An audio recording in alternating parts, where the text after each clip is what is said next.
Turning the tables on a controversial Supreme Court ruling. Good evening and thanks for joining us tonight. I'm Steve Price. Kirsten has the night off. Governor Gavin Newsom says a new law that he's crafting will let private citizens sue anyone who makes, distributes, or sells assault weapons or ghost gun kits here in California. Now, as you can imagine, this is drawing strong reaction on both sides, as well as questions about the legality of such a law. News 8's Dana Marie McNichol has more. Governor Newsom says this law he is crafting will enable private citizens to sue anyone who distributes, sells, or makes assault weapons or ghost gun kits in California. Governor Gavin Newsom says he is outraged by the U.S. Supreme Court's decision allowing Texas's ban on most abortion services to remain in place, tweeting, "If that's the precedent, then we'll let Californians sue those who put ghost guns and assault weapons on our streets. If Texas can ban abortion and endanger lives, California can ban deadly weapons of war and save lives." What Governor Newsom is trying to do is to say, well, all right, assuming there is a federal constitutional right to abortion, since there is also a federal constitutional right to keep and bear arms, then we ought to be able, like the state of Texas did with respect to abortion, allow private citizens to sue anybody who aids and abets in the manufacturing of assault weapons. Attorney Dan Eaton says the Supreme Court has recognized both the right to an abortion and the right to bear arms as constitutionally protected. The U.S. Supreme Court decided the new Texas abortion law stands for now, which bans abortion once a fetal heartbeat is detected. The unique part of this law is that it allows private citizens to enforce it, not the government. And this feels very vindictive against people who are just trying to exercise their Second Amendment rights. Michael Schwartz is the executive director of the San Diego County Gun Owners Pact, a political organization that focuses on Second Amendment issues at the local level. So if he believes that they are infringing on a constitutionally protected right in Texas, and he's okay with infringing on a constitutionally protected right in California, it's extremely hypocritical. Newsom's gun proposal would allow private citizens to sue and seek statutory damages of at least $10,000 per violation, plus costs and attorney fees against anyone who manufactures, distributes, or sells an assault weapon or ghost gun kit in the state of California. Newsom would first have to pass California's state legislature before it would become a law. In San Diego, Dana Marie McNichol, News 8.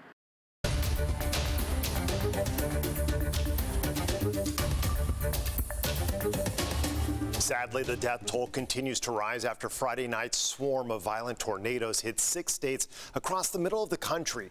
At least 15 fatalities have been confirmed across Illinois, Arkansas, Tennessee, and Missouri. Over in Kentucky, at least 80 people have now been confirmed dead, including a district judge. Dozens more remain missing there. Members of 2 churches in hard-hit Mayfield gathered this morning for Sunday services. They are keeping the faith in their town amid the ruins. It's going to take a long time. I mean, our little town will never be the same, but we're resilient. We'll get there, but it's going to take a long time. And be sure to stay tuned for the very latest from Kentucky on the CBS Evening News, which is coming up next at 6 o'clock.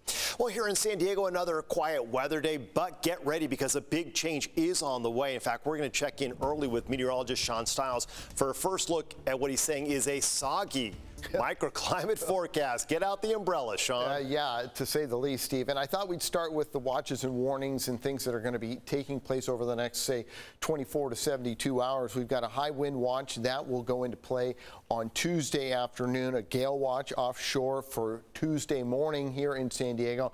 Now, you notice there's nothing as far as any rain or any snow things taking place in San Diego. Well, the National Weather Service is waiting to see the whites of the eye, as it were, of this storm, but they already know that cold air is in place up over the Sierra Nevada. In fact, they're seeing heavy snow in the Tahoe area. They're expecting 3 to 5 feet of snow in the southern Sierra Nevada. Mammoth Mountain will get pounded, and here in the local mountains we could see a foot plus above 5,000 feet, even more above 7,000 feet. So over the next 3 days we're going to go much cooler. Then we're going to get lots of rain on Tuesday. Boy, I'll tell you, at least an inch along the coastline, as much as 3 inches west of the mountains. And in the mountains, as I said, above 5,000 feet, quite a bit of snow. And the inland microclimates, at least 2 inches of rain. It all starts at about 6 a.m. in the morning on Tuesday and lasts till 6 p.m. at night. I'll give you the details in just a bit.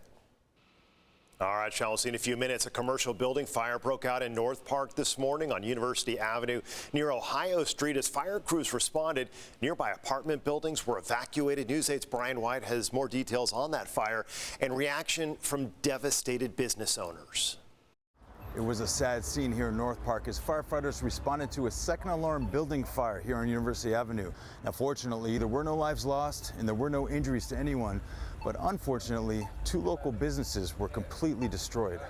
This morning while I was making breakfast, I noticed a smoky smell, and I noticed a plume of smoke billowing down University Avenue. Chelsea Weintier lives in a nearby apartment building, and she had to quickly evacuate. I think it translated immediately as adrenaline. I actually riled my boyfriend and grabbed my cat carrier. At around 9 a.m. Sunday, dispatch began receiving 911 calls about smoke coming from a building on the 3000 block of University Avenue. Firefighters arrived quickly from nearby Station 14. It was a heavy smoke condition. Once we were able to open up the roof, they did find the fire was well involved through the second floor and through the attic space. After cutting holes in the roof to release the heavy smoke and superheated gases, firefighters were able to increase the visibility inside the building and began attacking the fire. Firefighters made an extremely aggressive attack and ventilating the roof, and were able to confine it to the 2 units that were involved upon their arrival. Those 2 units were home to Mr. Brown's Barber Shop and Saluna Wellness, and they were completely destroyed. You know, it's one of the worst things you can hear as a new business owner. Antonio Hernandez and his wife Emercel opened Saluna Wellness this past March, and they're devastated. You know, in a sense, the building's on fire, and we felt like our dreams kind of went up with it, you know.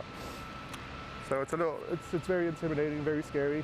Meanwhile, Chelsea is thankful that firefighters worked so quickly and kept the fire from spreading to nearby homes. It's really unfortunate for those 2 businesses, but because of the density of the population here, I'm very, very grateful that it was contained to just 2 businesses that didn't have any people in them at the time. The cause of the fire is still under investigation. In North Park, I'm Brian White for News 8. Devastating, Brian. Thank you. The San Diego man involved in a heated protest where he was accused of pepper spraying San Diego police officers was acquitted of all charges Thursday. Now tonight, his supporters are celebrating the victory, and he's sharing his story with News 8's Ariana Cohen.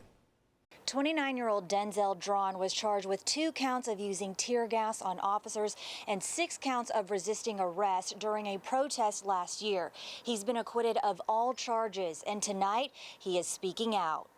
I didn't expect it to come back a not guilty verdict, and for the jurors to actually understand where I was coming from. Denzel Drawn's supporters gathered for a Sunday rally and victory party to celebrate the verdict. I'm ecstatic that Denzel was acquitted of all charges. I also feel that it shows the power of the people. Back away! Back away! Drawn was charged with pepper spraying 11 San Diego police officers during a protest against police violence downtown on August 28th last year. I acted off of complete instinct. He says he pepper sprayed the officers to protect other protesters being attacked. Well, I saw police viciously hitting a protester who was being held from behind by one officer, so he couldn't protect himself and he couldn't defend himself. He spent nearly 2 weeks in jail until the community came together to raise $150,000 to bail him out. It made me feel like someone cared, people were watching, they weren't going to just allow the system to roll over me. It let me know that I was actually doing something that mattered, and I was actually doing something that the community supported. When you have support, it means everything in the world. He is happy to be surrounded by his family now that a jury found him not guilty of 8 felonies. The jurors who stopped to talk to me, they said they saw through the state's lies, and that meant a lot to me. With the verdict coming out in his favor, his wife is also grateful of the outcome. Oh, of course I was joyous, overjoyed. I was happy that, you know, my children will be able to have their father home. He could have spent 11 years behind bars if he was found guilty. Denzel's family and supporters are happy that's not the case. Ariana Cohen, News 8.